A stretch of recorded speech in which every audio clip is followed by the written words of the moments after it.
un podcast de Cooperativa. Este es el podcast de Lo que queda del día, una presentación de cooperativapodcast.cl, otra forma de escuchar.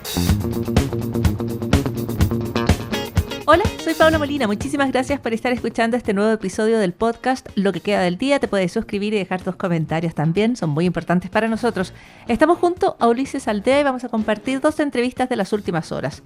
Una de las conversaciones es con Francisco de la Barrera, que es uno de los autores de un estudio que ha estado dando bastante noticia porque apuntaba a la identificación hace más de 5 años de algunos escenarios críticos para los incendios allí en las zonas de interfaz entre lo urbano y lo forestal. Conversamos con Francisco de la Barrera para tener más antecedentes respecto a este estudio. Apuntaba a un 25% de población urbana habitando en estas áreas de riesgo.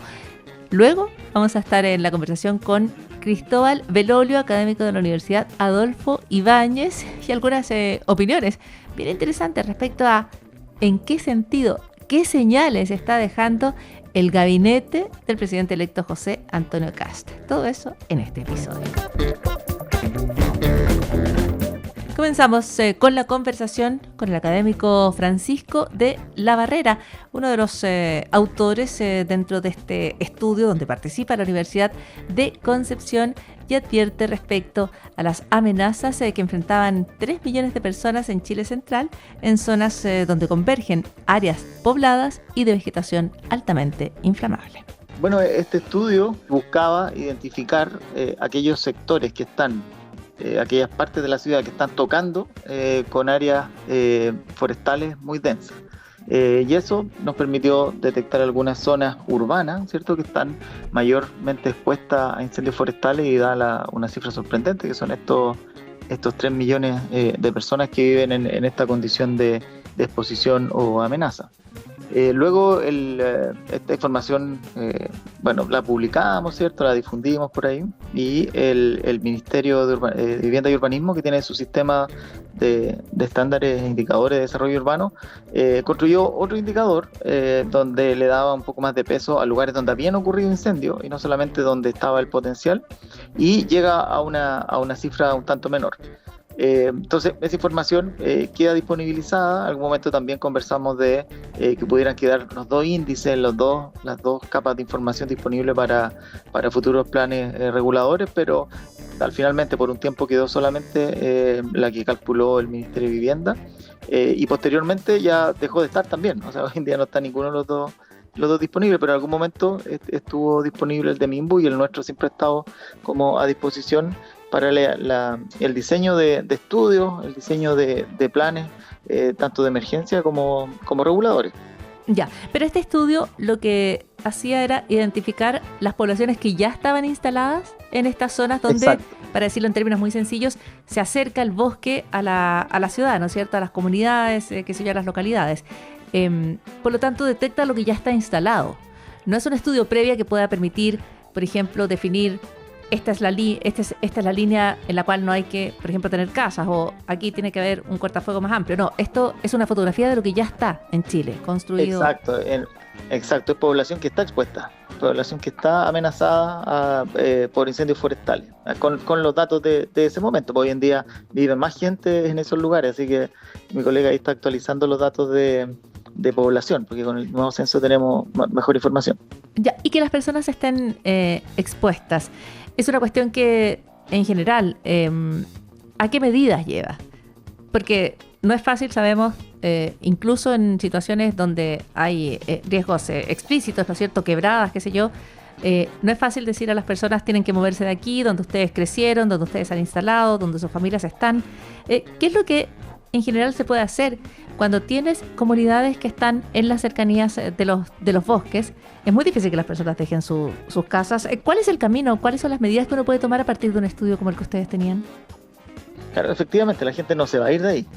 Básicamente algunos están con derecho adquirido, y entonces en la parte urbana, en la parte residencial, lo primero es que las personas sepan que están expuestas a una amenaza, de manera de evacuar si es que el incendio llega cerca, lo cual yo creo que tuvo un relativo éxito esta vez.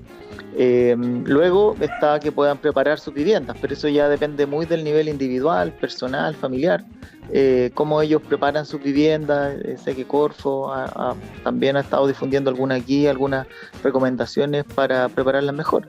Sin embargo, la mayor intervención que se debe realizar es justamente del límite urbano hacia afuera, o sea, del límite donde están las viviendas hacia afuera. Y la técnica que se ha utilizado hasta ahora, que frente a eventos de esta magnitud no es suficiente, son los cortafuegos. Básicamente los cortafuegos permiten facilitar el combate cuando son fuegos combatibles.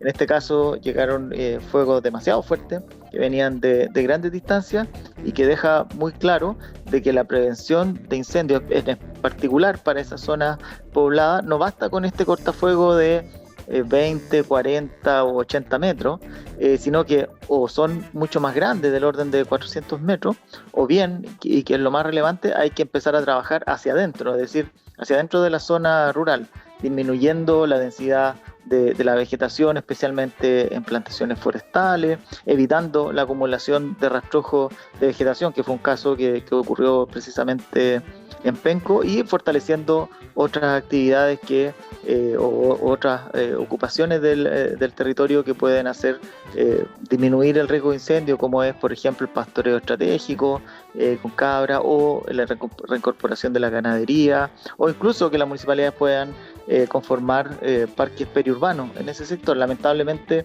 prácticamente nada de eso ocurrió en Penco.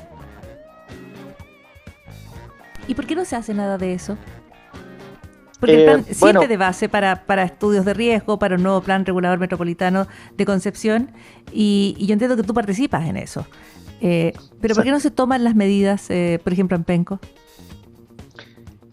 Mira, lamentablemente hay como un circuito que hay que completar, ¿no? Está el tener el conocimiento, check, está el conocimiento.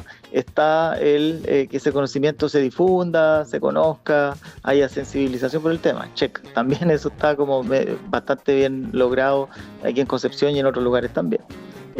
Después hay que planificar, hay que normar, ¿no? Entonces ahí empieza la debilidad. Ya, planificar, sí, justo en Penco ellos tienen un plan de emergencia que reconoce todo esto, check también. Plan regulador comunal, bueno, ahí un poco al debe. De hecho están actualizando ahora y hay un montón de información que ellos van a ocupar para eso.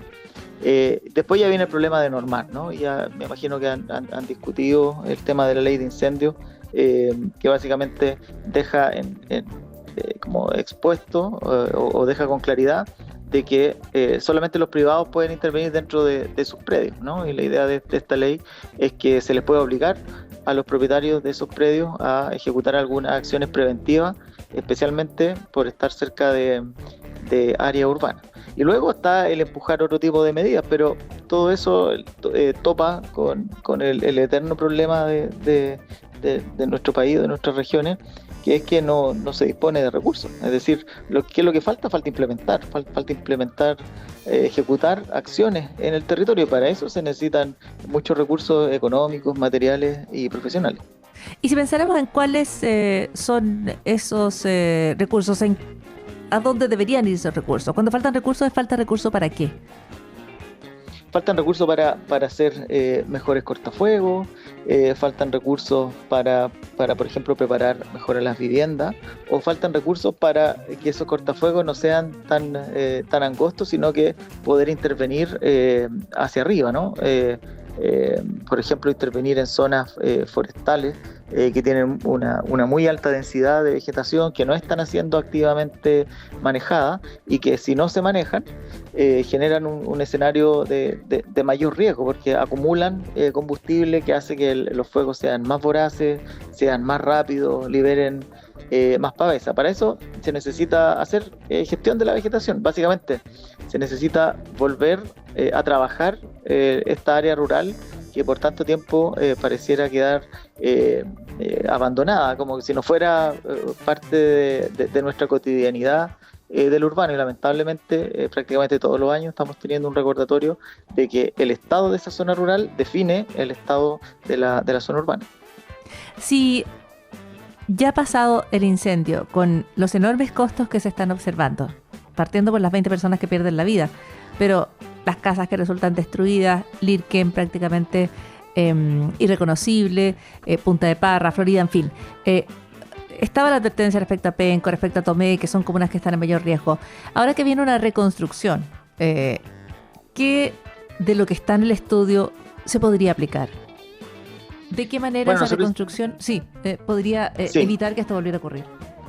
Claro, mira, además nosotros asesoramos al Ministerio de Vivienda, al gobierno regional en su actualización de la imagen objetivo del Plan Regulador Metropolitano de Concepción, que es como una fase más inicial. Y eso ya incorpora algunas sugerencias que pueden ser integradas en las construcciones que se hagan en esa franja, ¿no? En el fondo, cuando tú tienes una reconstrucción, tú puedes incorporar nuevas normativas o puedes incorporar nuevas características a las viviendas que están ahí, que tienen que ver con criterios de densidad de vivienda, tiene que ver con la materialidad de las mismas, y tiene que ver con ancho de las calles, por ejemplo, de manera de brindar de mejores vías de evacuación o incluso de prohibir la instalación de algunos equipamientos, por ejemplo, jardines infantiles, en el fondo quedan en alto riesgo bajo condiciones de eso, centros de salud, ¿no? En Penco hay CESFAM justo en ese lugar, lo que los vuelve altamente vulnerables frente a incendios. La pregunta a esta hora es si se podría haber evitado esta tragedia, estas muertes, estas personas que quedan sin hogar, las personas que quedan lesionadas, que en algunos casos son lesiones de por vida, son lesiones muy graves. La pregunta para buena parte de la opinión pública es si escuchando, atendiendo estudios como esto, se habría podido evitar una tragedia así. ¿Cuál es tu opinión? O sea, totalmente. Este tipo de desastres socionaturales son evitables. A diferencia de un terremoto o un tsunami que no avisa, los incendios avisan. Los incendios no son un fenómeno que viene de un momento a otro y que lamentablemente tenemos que adaptarnos a vivir con ellos. Los incendios consumen una vegetación que está puesta ahí por humanos. En particular las plantaciones forestales no están ahí por la naturaleza, ¿no? Están por una mano humana. La densidad que tienen también están por una mano humana. Entonces se llama que un riesgo construido, no un riesgo de origen natural. No es una amenaza natural, es un riesgo que hemos ido construyendo. Y al construir un riesgo de esa naturaleza, tú tienes que generar capacidades para combatir ese riesgo, para disminuirlo en la mayor cantidad posible. Y eso es lo que no se ha hecho. No se ha hecho a nivel país, no se ha enfrentado el riesgo de incendio como un problema para las personas. Se ha enfrentado lamentablemente como un riesgo exclusivo para la pérdida de patrimonio forestal, también términos de pérdida de biodiversidad, ¿cierto? O eventualmente de viviendas rurales, ¿no? Entonces ahí hay mucha recomendación sobre cómo prepararla.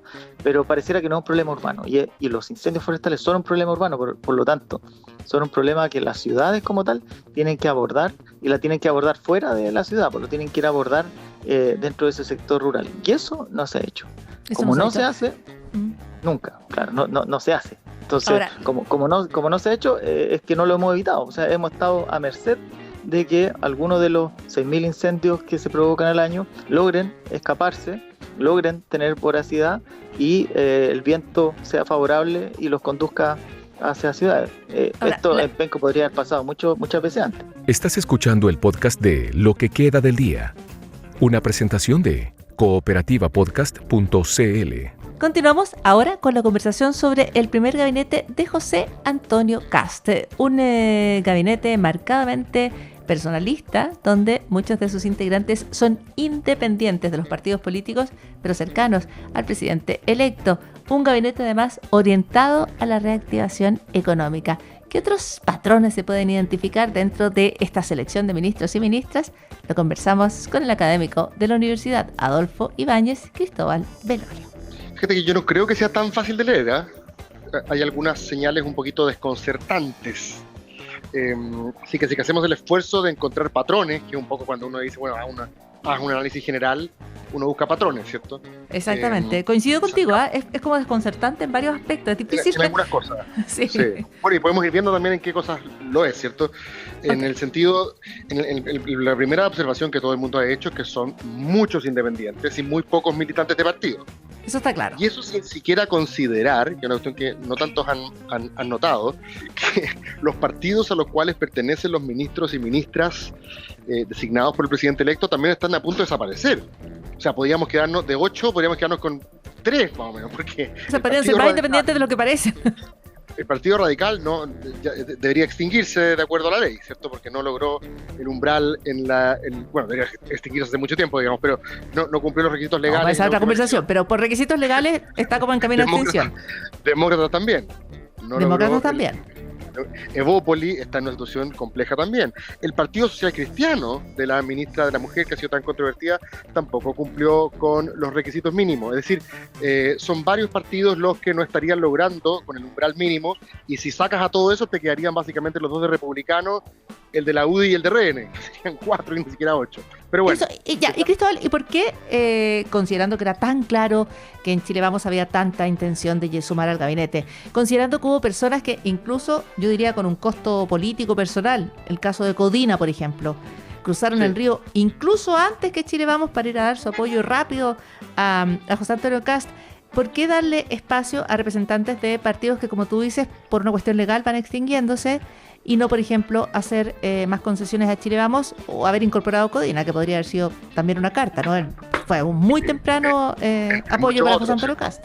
Entre muchos otros. Sí, es una buena pregunta, ¿cierto?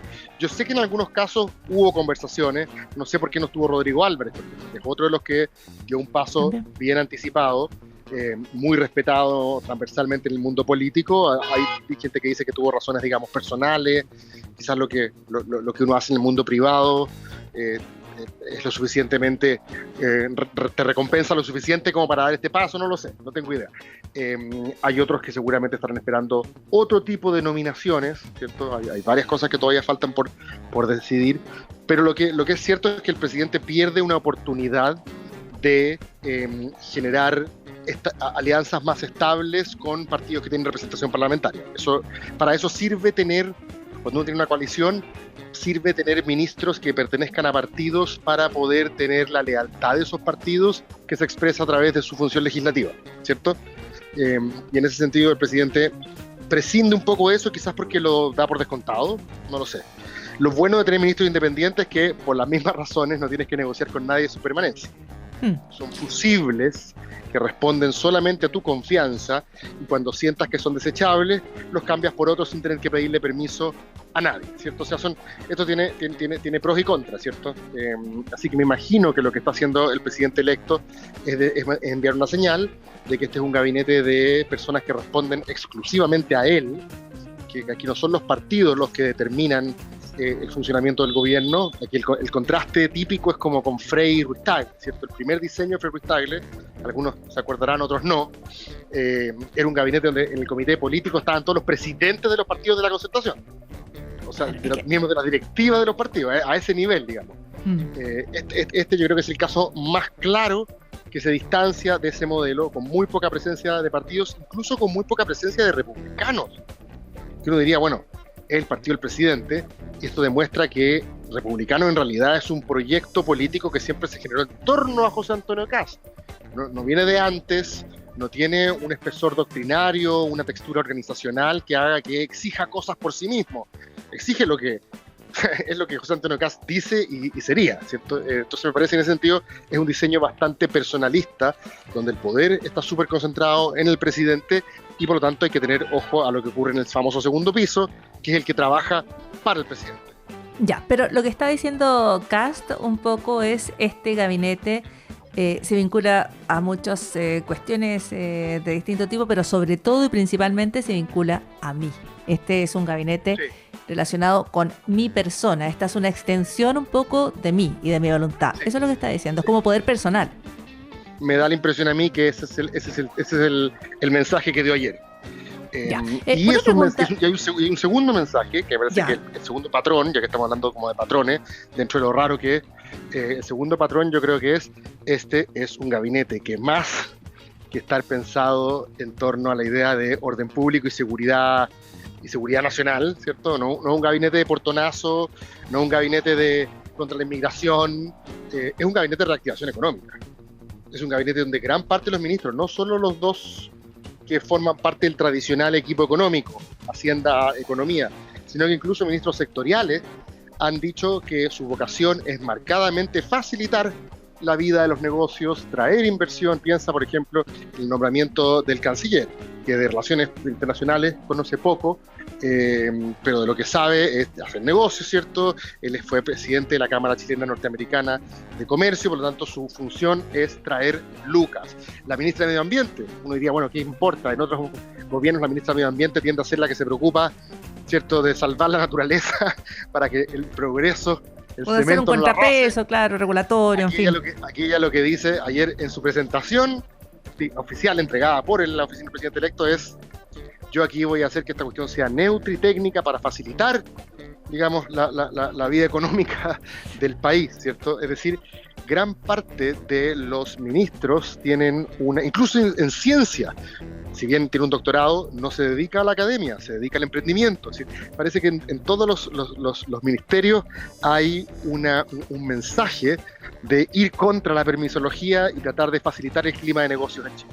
Eso a mí me parece que quedó súper marcado ayer. O sea, gabinete personalista y gabinete de reactivación económica. La campaña tuvo... El ministro de Economía es sacado de la organización gremial que representa a los empresarios. A los empresarios, sí.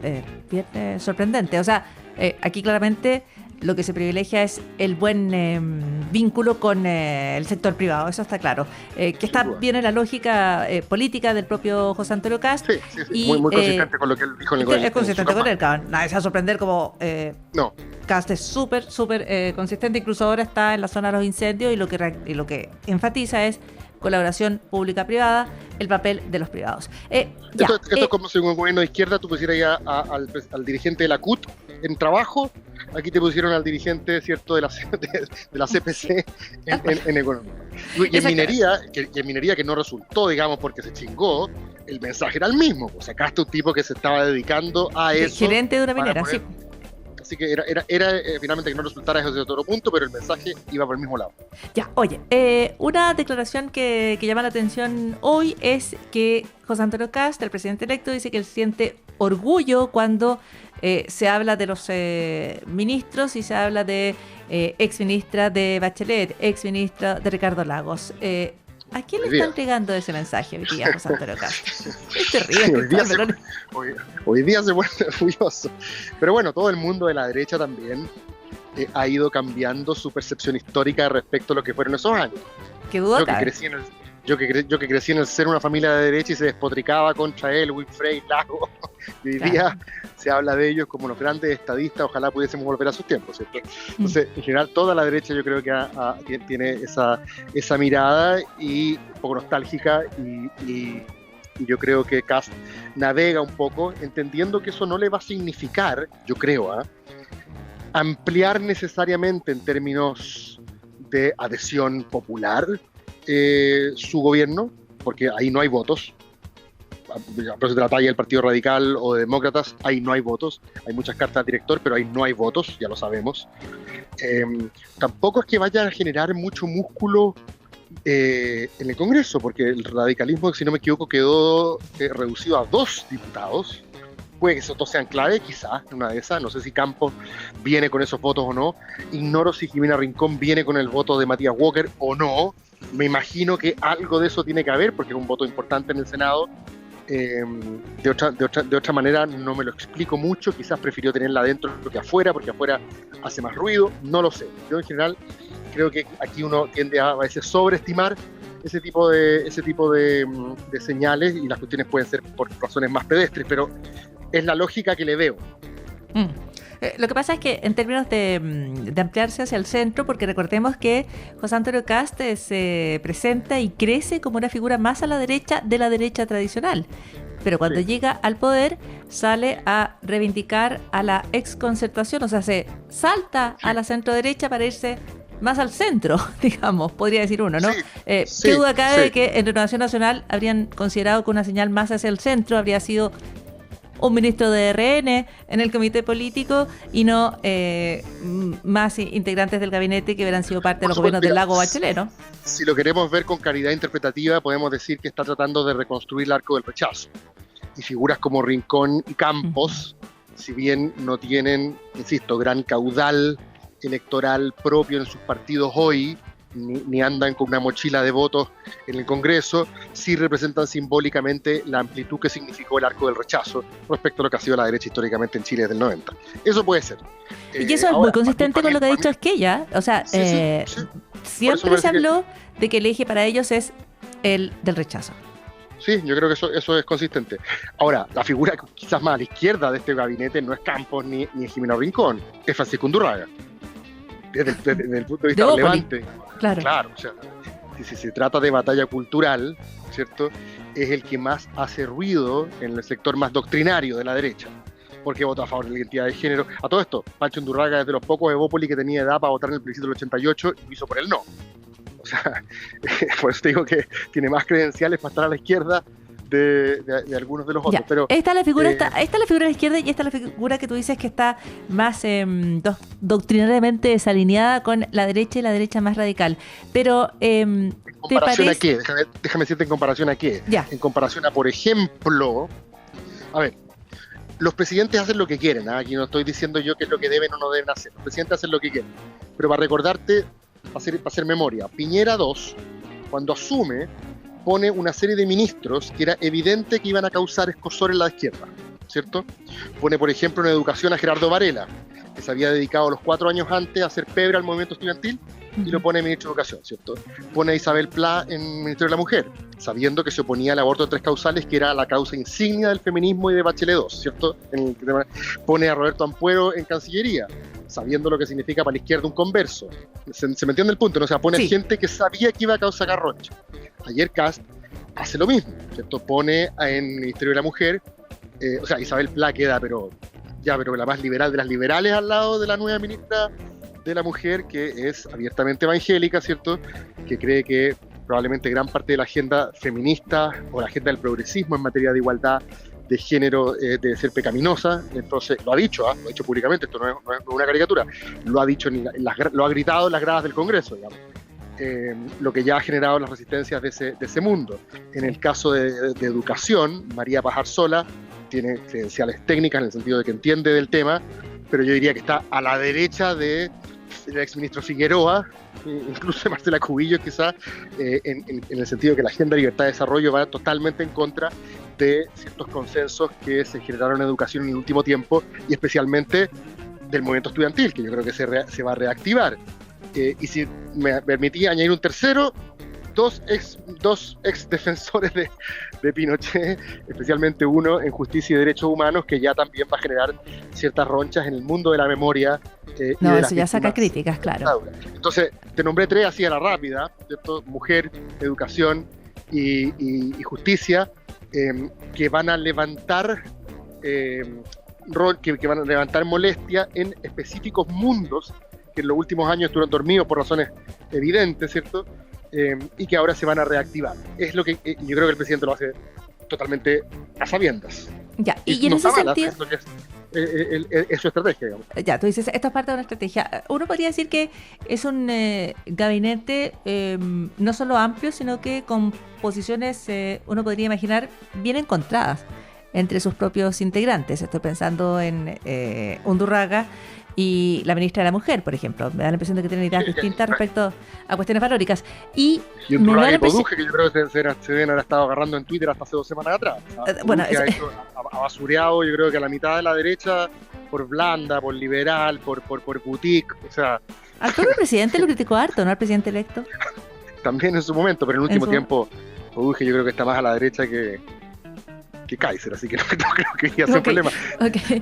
Cristóbal Belolio, pero puede ser que en el gabinete, pese a que durante la campaña se trató de obviar esta agenda valórica, lo que se llama la disputa cultural, qué sé yo, durante la campaña, en la elección del gabinete, sí se hace sentir. Es una buena pregunta, Yo cuando hago este mismo punto respecto de Piñera II, cercanos a él, que estuvieron en la conformación del gabinete, me dicen que él de repente no se daba cuenta de estas cosas. O sea, da cuenta que su gabinete era más Fundación para el Progreso que IES, por así decirlo, por ponerlo en cierta manera, el año cuando ganó la segunda vez. Que sencillamente ponía a la gente que él pensaba más preparada y que nos sacaba estos cálculos, digamos, de lo que sí iba a significar en términos de impacto público. Yo no creo que el entorno de José Antonio Kast no lo sepa. Dudo que Cristian Valenzuela no lo tenga completamente claro. No sé cuál es la pregunta aquí. ¿Esto se hace justamente para invitar al adversario a salir? O sea, ¿cómo crees tú que va a ser el 8M a 3 días de asumir con esta ministra de la Mujer? O sea, lo estás haciendo a sabiendas.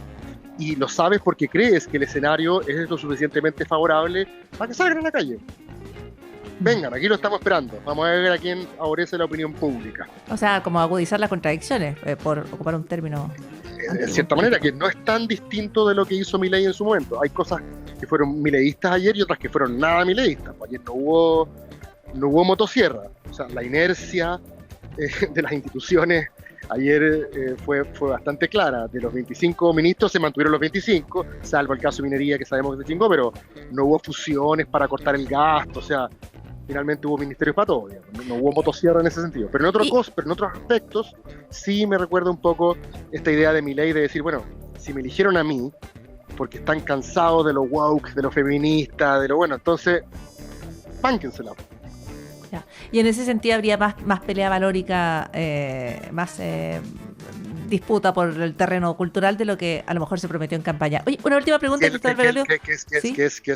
lo que yo creo que Johannes Kaiser estaba observando con interés? Pues, porque si hubieran dejado completamente de lado la batalla valórica, ahí estaba él para cosechar ese espacio, pero yo no tengo tan claro que haya quedado de lado, en parte porque los nombramientos de ayer me sugieren de que esa disputa no está completamente abandonada.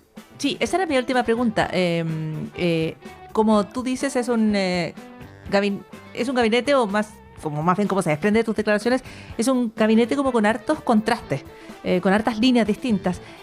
Por lo tanto, no me queda claro si al ver este diseño fue que Johannes Kaiser decidió restarse, o Johannes Kaiser decidió restarse y ahora calcula que a lo mejor hay varios integrantes de este gabinete más cercanos a sus ideas de lo que él pensaba. Puede ser, quizás no de la forma performática como él lo pone sobre la mesa. Kast en esto siempre es más delicado, por lo menos en esta versión 2025 fue mucho más delicado en campaña, ¿cierto? Ayer no habló de esto, y ayer fue súper escueto, súper ordenado, digamos. Pero yo creo que en el caso de Kast y Kaiser, quizás evaluaron cada uno desde su punto de vista que les convenía mantener esta distancia.